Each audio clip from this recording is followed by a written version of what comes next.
DJ की गुंडई आई सामने। Haldiram company के संचालक के साथ की गई मारपीट। दो मुस्लिम दो छात्रों ने किया विवादित पोस्ट। एक दूसरे के धर्म के खिलाफ किया विवादित पोस्ट। कट्टरपंथियों ने किया जोरदार हंगामा। रिश्वत लेते हुए अकाउंटेंट हुआ गिरफ्तार। पेंशन बनाने के नाम पर मांगी घूस। 30,000 रुपए की गई मांग। शराबियों ने ठेके पर की तोड़फोड़। उधार शराब न देने पर किया हंगामा। पुलिस के हाथ लगी बड़ी कामयाबी। 2 शातिर चोरों को किया गया गिरफ्तार। आरोपियों के पास से कई हथियार हुए बरामद।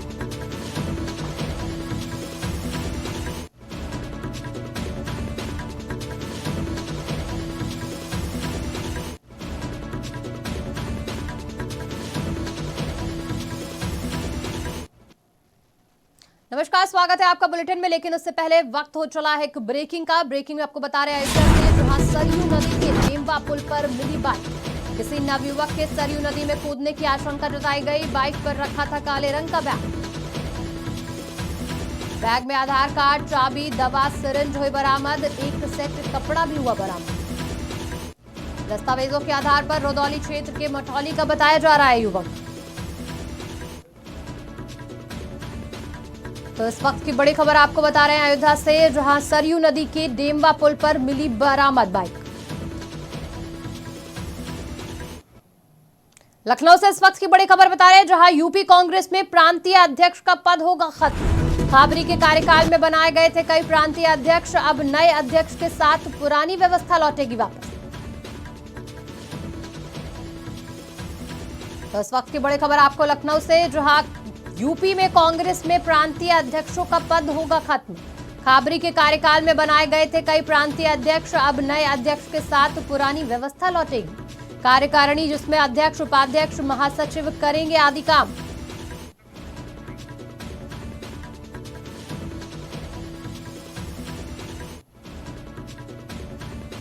बिल्कुल राहुल गांधी अमेठी से लड़ेंगे। अमेठी के लोग यहाँ आए हैं और जहाँ से प्रियंका गांधी जी की इच्छा बनारस अगर होगी, हमारा एक एक कार्यकर्ता उनके लिए जान लड़ा देगा। अब स्मृति ईरानी खुदे बौखला गई हैं। 13 रुपए किलो में चीनी दिलवा रही थी, दिलवा पाई? उनसे पूछिए। 13 रुपए किलो में हमारे लोग आए अमेठी के, उनसे पूछिए। कहा था कि 13 रुपया में आपको चीनी मिलेगा। बिल्कुल राहुल गांधी अमेठी से लड़ेंगे। बड़ी खबर आपको लखनऊ से बताए थे, जहां यूपी कांग्रेस में प्रांतीय अध्यक्षों का पद होगा खत्म। खाबरी के कार्यकाल में नए नियम बनाए गए थे। अब वहीं नए अध्यक्ष के साथ पुरानी व्यवस्था लौटेगी। खबर पर जानकारी देने के लिए हमारे साथ हमारे संवाददाता पंकज तिवारी जुड़ चुके हैं। पंकज, अब कई प्रांतीय अध्यक्ष का जो पद है वो खत्म हो जाएगा, क्या कुछ है ये पूरा मामला? जी रागिनी, बिल्कुल आपको बता दें कि उत्तर प्रदेश कांग्रेस को अब नया अध्यक्ष मिल गया है अजय राय के रूप में। और आपको बता दें कि इनके पहले जो अध्यक्ष थे ब्रजलाल खाबरी, उनके कार्यकाल में 6 प्रांतीय अध्यक्ष बनाए गए थे उत्तर प्रदेश में, और जिसमें नकुल दुबे भी थे और नसीमुद्दीन सिद्दीकी का भी नाम था। नकुल दुबे को अवध प्रांत का प्रांतीय अध्यक्ष बनाया गया था। और इन लोगों के सहारे कहीं न कहीं अपने पुरानी विरासत को बटोरने के लिए ब्रजलाल खाबरी ने जो समीकरण लगाया था, उसके लिए प्रांतीय अध्यक्षों के इस पद को सृजित किया गया था और सबको अलग अलग बांटा गया था, ताकि प्रांत बना करके धीरे धीरे अपनी पकड़ को दोबारा मजबूत करे कांग्रेस। लेकिन जब से अजय राय को नया ये ओहदा दिया गया है, अध्यक्ष पद का नई जिम्मेदारी दी गई है, कहीं न कहीं ढेर सारे सवालिया निशान ब्रजलाल खाबरी के कार्यकाल पे भी उठे कि उनको जो जिम्मेदारी दी गई थी, जो कार्य करने के लिए जो जिम्मेदारियां सौंपी गई थी, वो बखूबी नहीं निभा पाया। और इसको लेकर के कहीं न कहीं लोकसभा चुनाव के पहले कांग्रेस ने बड़ा बदलाव किया है। और अजय राय जो काफी धाकड़ नेता माने जाते हैं, कांग्रेस के कद्दावर नेताओं में से उनकी गणना होती है, और जो है कि एक सशक्त नेता के रूप में उनको जाना जाता है। एक एमएलए भी रहे हैं। और आपको बता दें कि वाराणसी से प्रधानमंत्री मोदी के खिलाफ वो चुनाव लड़ चुके हैं। ऐसे में उनको ये जिम्मेदारी दी गई है कि 2024 के पहले जो संगठन है, इनको मजबूत किया जाए। जो कार्यकर्ता हैं उनमें उत्साह और जान फूंकी जाए, जिसके सहारे कहीं न कहीं 2024 लोकसभा चुनाव में उत्तर प्रदेश में कांग्रेस बेहतर अपना कार्य दिखा सके और जो जनाधार उसका खोया हुआ है उसको वापस ला सके। तो इसको लेकर के अब चर्चाएं बढ़ रही हैं, क्योंकि नया अध्यक्ष मिला हुआ है। तो जाहिर सी बात है कि यूपी कांग्रेस के लिए नई टीम तैयार की जाएगी। और जो जानकारी अभी अंदर खड़े निकल के आ रही है वो ये आ रही है कि अब फिर से एक बार उत्तर प्रदेश कांग्रेस कमेटी में पुरानी व्यवस्था को बहाल किया जाएगा और उसमें अध्यक्ष के साथ साथ उपाध्यक्ष और महासचिव रहेंगे और ये प्रांतीय अध्यक्ष का जो पद है वो कहीं न कहीं समाप्त कर दिया जाएगा। यानी पुरानी व्यवस्था पे फिर से कांग्रेस चलेगी और कहीं न कहीं अजय राय के सहारे 2024 चुनाव के पहले जो भी एक तरह से कहा जाए कि संगठन को दुरुस्त करने का जो काम है वो किया जाएगा। साथ ही साथ अब देखने वाली बात ये होगी कि अजय राय के आने के बाद कौन सा मैकेनिज्म लगता है कि कांग्रेस जो अपनी खोई हुई विरासत है इसको संभाल पाए, समेट पाए और कहीं न कहीं एक पुरानी जो कांग्रेस थी, जो सशक्त और मजबूत कांग्रेस के तौर पे जानी जाती थी, वो उसका चेहरा निकल के सामने आए। तो एक पुरानी व्यवस्था जो थी उस धरने पे चलने वाले अजय राय को बनाया गया। तो जाहिर सी बात है कि ये जो प्रांतीय अध्यक्षों का जो पद बनाया गया था इसको कहीं ना कहीं अब समाप्त कर दिया जाएगा। आपको एक चीज और बताना चाहेंगे कि अध्यक्ष बनने के बाद से अजय राय ने सीधे तौर पे पत्रकारों के सवाल के जवाब में कहा कि राहुल गांधी अमेठी से चुनाव लड़ेंगे। यानी एक तरह से देखा जाए तो अब लोकसभा चुनाव में कहीं न कहीं जो राहुल गांधी वायनाड से सांसद चुन के आए थे तो अब फिर से दोबारा उनकी टक्कर स्मृति ईरानी से हो सकती है। और साथ ही साथ कयास ये भी लगाए जा रहे हैं कि वाराणसी सीट से प्रियंका गांधी को कांग्रेस चुनावी मैदान में उतार सकती है। हालांकि इन सारी चीजों के लिए सीधे तौर पर अजय राय का कहना है कि यूपी के कांग्रेस का हर एक कार्यकर्ता अपनी जान लड़ाने के लिए तैयार है। अगर जो प्रियंका गांधी चाहे वाराणसी से चुनाव लड़ना तो वो लड़ सकती है और उनके लिए हर कार्यकर्ता तैयार है, मजबूत है और कार्य करने के लिए तैयार है। साथ ही साथ उन्होंने सीधे तौर पे कहा कि राहुल गांधी फिर से अमेठी से चुनाव लड़ेंगे और बेहतर तरीके से चुनाव जीतेंगे भी। तो एक तरह से देखा जाए तो जैसे नई जिम्मेदारी दी गई है और अजय राय ने जिस हिसाब से इस जिम्मेदारी को निभाने के लिए सबसे पहले अपनी शुरुआत की है, ये कहीं ना कहीं काफी धाकड़ नेता वाली लग रही है। तो जाहिर सी बात है कि कहीं ना कहीं जो कांग्रेस ने इनको जिम्मेदारी दी गई है बखूबी इसको निभा पाएंगे या नहीं, ये देखने वाली बात होगी आगामी 2024 लोकसभा चुनाव के वक्त। बिल्कुल पंकज, जानकारी देने के लिए धन्यवाद। तो इस वक्त की बड़ी खबर आपको लखनऊ से बताए थे, जहां यूपी कांग्रेस में प्रांतीय अध्यक्षों का पद होगा खत्म। खाबरी के कार्यकाल में बनाए गए थे नए प्रांतीय अध्यक्ष, अब नए अध्यक्ष के साथ पुरानी व्यवस्था लौटेगी। वहीं आपको बता दें कि अजय राय जो नए अध्यक्ष हैं उन्होंने इस बात का ऐलान भी किया है कि अमेठी से राहुल गांधी चुनाव लड़ेंगे और वाराणसी से प्रियंका गांधी, जिसके बाद सियासत काफी तेज हो गई है और वार पलटवार का दौर जारी है। लखनऊ से बड़ी खबर, संपूर्णानंद संस्कृत विश्वविद्यालय में कुलपति की हुई नियुक्ति। प्रोफेसर बिहारी लाल शर्मा को कुलपति किया गया नियुक्त। राज्यपाल आनंदीबेन पटेल ने की कुलपति की नियुक्ति। वाराणसी के वीसी बने प्रोफेसर बिहारी लाल शर्मा। तो इस वक्त की बड़ी खबर आपको बता रहे थे लखनऊ से, जहां राज्यपाल आनंदीबेन पटेल ने कुलपति की नियुक्ति।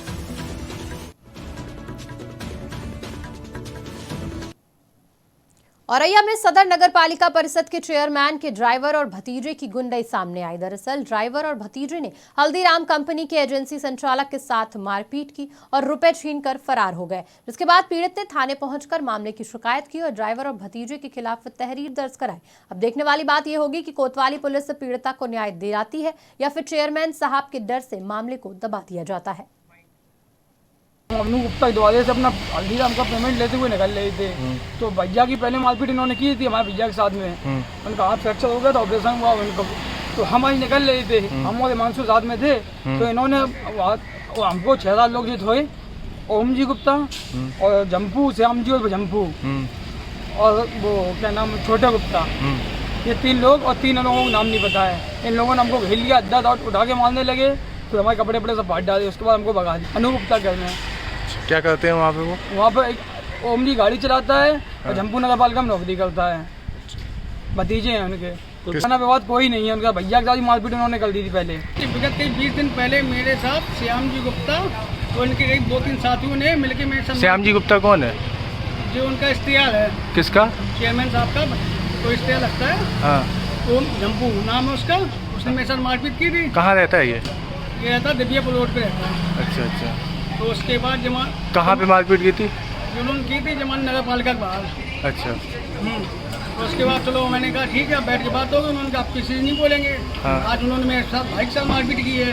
अच्छा। तो इस संबंध में थाने में आए अभी तहरीर देने। हाँ हम भी अपनी अयोध्या में कौशल विकास प्रशिक्षण सीपेट कार्यक्रम का उद्घाटन किया गया। कार्यक्रम का उद्घाटन राजकीय इंटर कॉलेज के कैंपस में मंडलायुक्त गौरव दयाल और जिलाधिकारी नीतीश कुमार ने किया। अयोध्या केंद्र की स्थापना सीपेट अयोध्या परियोजना मॉडल के तहत की गई। कार्यक्रम में आए अतिथियों का सीपेट के अधिकारी रतन कुमार ने बुके देकर और शॉल उड़ाकर सम्मानित किया। कार्यक्रम में बच्चों को कमिश्नर और जिलाधिकारी ने किट देकर सम्मानित किया। मंडलायुक्त गौरव दयाल ने कहा कि प्रशिक्षण कार्यक्रम को सफल बनाने में सभी अधिकारी सहयोग करें। उद्घाटन कार्यक्रम में केंद्रीय पेट्रोल रसायन अभियांत्रिकी प्रौद्योगिकी संस्थान सीपेट के प्रबंधक रतन कुमार, आईटीआई के प्रधानाचार्य विनोद वाजपेयी और कई विभागीय तथा इस कार्यक्रम से जुड़े अधिकारी कार्यक्रम में मौजूद रहे। बरेली में 9वीं क्लास में पढ़ने वाले हिंदू मुस्लिम 2 छात्रों ने इंस्टाग्राम पर एक दूसरे के धर्म के खिलाफ विवादित पोस्ट किया, जिसके बाद कट्टरपंथियों ने थाने और छात्र के घर का जोरदार घेराव किया। साथ ही कट्टरपंथियों ने छात्र के घर पर पथराव भी किए। बढ़ते मामले को देख मौके पर पहुंचे सीओ और पुलिसकर्मियों से भी धक्का मुक्की हुई। माहौल बिगड़ने पर पड़ोसी जिले पीलीभीत से भी पुलिस बुलानी पड़ी। बता दें, पूरा मामला शीशगढ़ थाना क्षेत्र का है। कल रात्रि में थाना क्षेत्र शीशगढ़ में एक विवादित पोस्ट एक किशोर के द्वारा शेयर की गई थी, जिसके कारण दूसरे समुदाय के लोगों ने काफ़ी संख्या में एकत्रित होकर उसके घर को घेर लिया था और समस्या पैदा की थी। पुलिस की सक्रियता के चलते कोई अप्रिय स्थिति उत्पन्न नहीं हुई, किंतु पुलिस के द्वारा ये उग्र प्रदर्शन करने वाले लोगों के विरुद्ध जो है मुकदमा पंजीकृत किया गया है। साथ ही साथ जिस बालक के द्वारा पोस्ट शेयर करी गई थी उसके विरुद्ध भी अभियोग पंजीकृत किया है। जानकारी में ये भी आया था कि दूसरे समुदाय के एक लड़की के द्वारा भी एक आपत्तिजनक पोस्ट वायरल की गई थी, उसके संदर्भ में भी अभियोग पंजीकृत किया गया है। इस संदर्भ में दोनों किशोरों को बाल संरक्षण अधिकारी की निगरानी में रखा गया है। उग्र प्रदर्शन करने वाले लगभग 2 दर्जन लोगों को हमने हिरासत में लिया है। सीसीटीवी फुटेज और जो हमारे पास वीडियोज हैं उसके आधार पर लोगों को चिन्हित किया जा रहा है। जिनके द्वारा ये उग्र प्रदर्शन किया है उनको चिन्हित करके जेल भेजा जाएगा। साथ ही साथ कस्बे में शांति है, किंतु एहतियात के तौर पर हमारे द्वारा सिविल पुलिस के साथ साथ पीएससी और आरएएफ। हरदोई के कोतवाली देहाती इलाके में शराब उधार न देने पर नाराज शराबियों ने ठेके में तोड़फोड़ की और मारपीट कर मौके से फरार हो गए। पुलिस को इस मामले की सूचना मिलते ही मौके पर पहुंची और सीसीटीवी के आधार पर पूरे मामले की जांच पड़ताल शुरू कर दी। हरदोई पहुंचे समाजवादी पार्टी के नेता शिवपाल यादव ने गठबंधन को लेकर कहा, जो देश के लिए गठबंधन बनाया गया है उस गठबंधन धर्म का पालन करते हुए गठबंधन को पूरा किया जाए। वहीं सपा नेता शिवपाल यादव से जब सीटों को लेकर सवाल किया गया तो उन्होंने कहा कि पूरी तरह से इंडिया नया गठबंधन बना है, वो गठबंधन पूरा किया जाएगा। वहीं साथ ही उन्होंने गंगा एक्सप्रेसवे और यमुना एक्सप्रेसवे को लेकर भी बात कही। खबर इटावा से है, जहां पुलिस के हाथों कामयाबी हासिल हुई। बता दें, एसएसपी अथक संजय वर्मा के प्रयास से 2 शातिर लुटेरों को गिरफ्तार करने में कामयाबी मिली। बता दें, आरोपियों के पास से एक सोने की चेन, एक सोने की अंगूठी और 2 मोबाइल के साथ एक तमंचा बरामद किया गया। इसके बाद पुलिस ने आरोपियों को जेल भेज दिया। खबर लखनऊ से है, जहां सर्वजन सुखाय पार्टी के राष्ट्रीय अध्यक्ष शिव प्रसाद यादव ने इस बार अपनी पार्टी बनाकर लोकसभा चुनाव लड़ने की तैयारी कर ली। वहीं शिव प्रसाद यादव ने कहा कि मैं याद दिलाना चाहता हूं कि प्रदेश के पूर्व मुख्यमंत्री स्वर्गीय राम नरेश यादव के शासनकाल के दौरान समूचे उत्तर प्रदेश के यादव समाज के प्रति सर्व समाज के मन में श्रद्धा और सम्मान की भावना रहती थी, क्योंकि उन्होंने बिना भेदभाव के सर्व समाज के साथ साथ पिछड़ों, दलितों और अल्पसंख्यकों के हितों में काम किया। और क्या कुछ कहा, आप भी सुनिए। सैफी परिवार जब भी सत्ता में रहा, जब भी सत्ता में रहा, इनके समाजवादी पार्टी के नेताओं ने जंगल के बीहड़ के बदमाशों की बेटियां और बेटों की शादियां अपने धान मिलों में करवाई और उनसे पैसा लिया। यहां तक कि समाजवादी के शीर्षस्थ नेता जंगल में रहने वाले जंगल के शेर, जिनको बीहड़ के 10 सम्राट कहते हैं, उनसे रात के अंधेरों में मिला करते थे, उनसे तमाम प्रकार की गुफ्तगू क्या करते थे, उनसे तमाम प्रकार की प्लानिंग क्या करते थे और आपाधापी, अपहरण, हत्याएं, लूट इसी कारण से हुआ करते थे। समाजवादी पार्टी जब सरकार में आई है, उत्तर प्रदेश में सबसे अधिक यादवों की हत्याएं समाजवादी पार्टी की सरकारों में हुई। सबसे अधिक यादवों की हत्याएं समाजवादी पार्टी की सरकारों में हुई। इसलिए आज हम सब लोगों ने ये निर्णय लिया है, हमारे सर्व समाज के लोगों ने निर्णय लिया है, हमारे यादव समाज लोगों ने निर्णय लिया है कि हम अपने माथे से हल्ला बोल कलंक को मिटाना चाहते हैं और हल्ला बोल पार्टी को छोड़ करके जो पार्टी सभी समाज के लोगों को सुख प्रदान करे, ऐसी सर्वजन सुखाय पार्टी की। अखिल भारतीय फार्मासिस्ट एसोसिएशन ने जनपद में चल रहे फर्जी मेडिकल स्टोरों के खिलाफ कार्रवाई की आवाज उठाई। अखिल भारतीय फार्मासिस्ट एसोसिएशन का कहना है कि उत्तर प्रदेश में पीपीआर 2015 एक्ट लागू किया जाए, जिसमें झोला छाप मेडिकल पर रोक लग सके। अखिल भारतीय फार्मासिस्ट एसोसिएशन के प्रदेश सचिव शिव कुमार का कहना है कि मथुरा जनपद के साथ साथ प्रदेश में भी तमाम फर्जी मेडिकल स्टोर संचालित हैं, जो जनता के स्वास्थ्य के साथ खिलवाड़ कर रहे हैं। साथ ही जल्द कार्रवाई होनी चाहिए। वहीं उनका कहना है कि जब तक कार्रवाई नहीं होगी तब तक अखिल भारतीय फार्मासिस्ट एसोसिएशन ये आवाज उठाता रहेगा और जरूरत पड़ने पर एक बड़ा आंदोलन करेगा। और हमारी संस्था ये चाहती है कि जो जिले में फर्जी फार्मासिस्ट लगे हुए हैं, मेडिकल चल रहे हैं, इन पर कार्रवाई होनी चाहिए। और जो लीगल तरीके से मेडिकल चल रहे हैं उन पर फार्मेसी पाया नहीं जाता है, तो उन्हें उनकी देखरेख होनी चाहिए। और हम जो पीपीआर 2015 एक रेगुलर एक एक्ट है, तो हम ये चाहते हैं कि अगर गवर्नमेंट इसे लागू करे तो हमारे जो जितने भी फार्मासिस्ट साथी हैं इनको मेडिकल के साथ साथ अपनी ये प्रैक्टिस भी कर सकते हैं। तो फर्जी मेडिकल कितने चल रहे हैं क्या जिले में? हमें सुनाई अभी चल रहे हैं। तो सर हमारी एक हमारे अपने में IT एक जिला अध्यक्ष हैं, वो इसकी लिस्ट बना रहे हैं, तो हम आपको बहुत जल्दी वो लिस्ट प्रोवाइड कराएंगे। DM साहब मौसम की बेरुखी से बेजार किसानों की सूखती धान की फसल ने अब उन्हें आंदोलन पर उतरने के लिए मजबूर कर दिया है। सरकार के लाख निर्देशों के बाद भी अधिकारियों की नजरअंदाज के चलते भुखमरी के कागार पर पहुंच गए हैं। उपज समस्याओं के निपटने के लिए उन्होंने DM की डेहरी पर दस्तक दी है। उन्हें अपनी मांगों से संबंधित शिकायत पत्र सौंपा गया। पशुओं द्वारा फसलों को नुकसान पहुंचाने के लिए लो वोल्टेज और बिना मीटर की रीडिंग जैसी समस्याओं से उन्होंने अधिकारियों को अवगत कराया। फिलहाल अधिकारियों ने किसानों को जल्द ही समस्या से छुटकारा दिलाने का आश्वासन दिया है। खबर रायबरेली से है, जहां गंगा एक्सप्रेसवे द्वारा खोदे गए गड्ढे में गिरने से एक और की मौत हो गई। बता दें, युवती अपने खेत की तरफ जा रही थी कि पैर फिसलने से गड्ढे में वह डूबकर मौत हो गई। एक महीने के अंदर तीन मौतों से गांव में सब हैरान हो गए हैं। गंगा एक्सप्रेसवे द्वारा खोदा गया गड्ढा ग्रामीणों के लिए मौत का कुआं बनता जा रहा है। वहीं ग्रामीणों ने प्रशासन की इस लापरवाही पर गंभीर आरोप लगाए हैं, जिसके बाद पुलिस ने शव को कब्जे में लेकर पोस्टमार्टम के लिए भेज दिया। घटना है, ये लड़की जो है लैटरिन करके खेत के पास में वहाँ से गई थी, शौच करके गई थी, अपना पानी छूने के लिए गई थी। उसी में सड़क के इसका पैर फिसला, उसे चली गई। कैसे जानकारी हुई आप लोगों को? जानकारी वहाँ पे कुछ लोग महिलाएं निरा रही थी, निरार बोल रहे थे, तो वो लोग देखे कि यहीं पे आई थी, यहीं पे तक आई थी पानी छूने के। सहारनपुर के थाना बेहट पुलिस को फेसबुक से पता लगा कि एक युवक राजीव आत्महत्या करने जा रहा है, जिस पर पुलिस ने कार्रवाई करते हुए युवक को रोक लिया और उसे समझाते हुए वापस घर भेज दिया। युवक पारिवारिक कलेश के कारण आत्महत्या करने जा रहा था और फेसबुक पर इमोशनल वीडियो डालकर परिजनों को अलविदा कह रहा था, जिसकी जानकारी परिजनों ने पुलिस को दी और बेहट कोतवाली प्रभारी निरीक्षक योगेश कुमार और निरीक्षक रविन्द्र कुमार युवक की तलाश में निकले और युवक को समझाते हुए आत्महत्या करने से रोक लिया। वहीं युवक को अपने बीच छुपाकर परिजन खुशी से झूम उठे और पुलिस को सभी ने आभार जताया। थाना बेहट पुलिस के इस कार्य की पूरे गांव में प्रशंसा की जा रही है। सीतापुर में एंटी करप्शन टीम ने वरिष्ठ कोषागार कार्यालय में तैनात अकाउंटेंट रमेश चंद्र बाबू को रंगे हाथों घूस लेते पकड़ा। काफी दिनों से शिकायतकर्ता पेंशन बनवाने के लिए चक्कर लगा रहे थे। वहीं वरिष्ठ कोषागार में तैनात अकाउंटेंट रमेश चंद्र बाबू पैसों की मांग कर रहे थे। परेशान होकर पीड़ित ने एंटी करप्शन ऑफिस पहुंचकर शिकायत दर्ज कराई, जिसके बाद पुलिस टीम ने कार्रवाई करते हुए अकाउंटेंट रमेश चंद्र बाबू को रंगे हाथों गिरफ्तार किया। खबर उन्नाव से है, जहां पुलिस को बड़ी सफलता मिली। दही थाना पुलिस ने 3 अंतर जनपदीय वाहन चोर गिरोह को गिरफ्तार किया। चोर अलग जगहों से वाहन चोरी कर महंगे दामों में भेज रहे थे। बताया जा रहा है कि आरोपियों पर पहले से ही कई गंभीर मामलों में मुकदमा दर्ज है। वहीं पूरे मामले में ASP शशि शेखर सिंह ने प्रेस वार्ता कर इस मामले की जानकारी दी।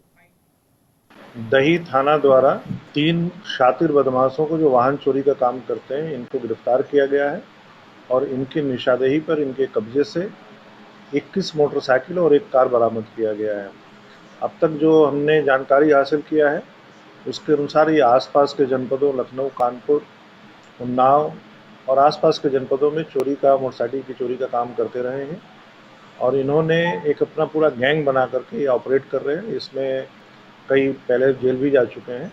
इसमें पूरन सनाब पीताम्बर भी थोड़े दिन पहले ही जेल से छूट के आया है। ये पूरे गैंग को हमने पूरा गिरफ्तार किया है और इनके साथ जो माल बरामद हुआ है चोरी का उसको भी पकड़ा है और इस पर हम गैंगस्टर की कार्रवाई करेंगे जिससे कि भविष्य में ये इस प्रकार की वारदात जल्दी ना कर पाएँ और प्रयास करेंगे कि ये कभी भी इनके द्वारा कोई अपराध किया जाता है तो तत्काल इस पूरे गैंग को हम बिल्कुल। फिलहाल उत्तर प्रदेश के बुलेटिन में इतना ही। देश दुनिया की तमाम बड़ी खबरों के लिए देखते रहिए आज की खबर।